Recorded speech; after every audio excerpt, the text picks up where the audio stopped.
CM Chandrababu తిరుమలలో పర్యటిస్తున్నారు. CM Chandrababu తిరుమలలోని పిండిమర ప్రాంతంలో అత్యాధునిక స్టేట్ ఫుడ్ ల్యాబొరేటరీని ప్రారంభించారు. అన్నప్రసాదం లడ్డూల నాణ్యతను పరీక్షించడానికి 12,000 చదరపు అడుగుల విస్తీర్ణంలో 2 అంతస్తుల భవనంలో ఏర్పాటు చేసిన ఈ ల్యాబ్లో నీరు, ఆహార పదార్థాల నాణ్యతను తనిఖీ చేస్తారు. ఈ ల్యాబ్లో ఈటింగ్, ఈనోస్ వంటి అధునాతన వ్యవస్థల్ని అందుబాటులోకి ఉంచారు. తిరుమల అన్నప్రసాద వితరణలో అత్యున్నత నాణ్యత, స్వచ్ఛతను నిర్ధారించడానికి ఈ ల్యాబ్ ఉపయోగపడుతుంది అన్నారు.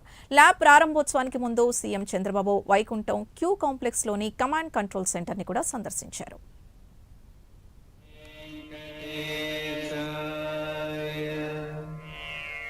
Oh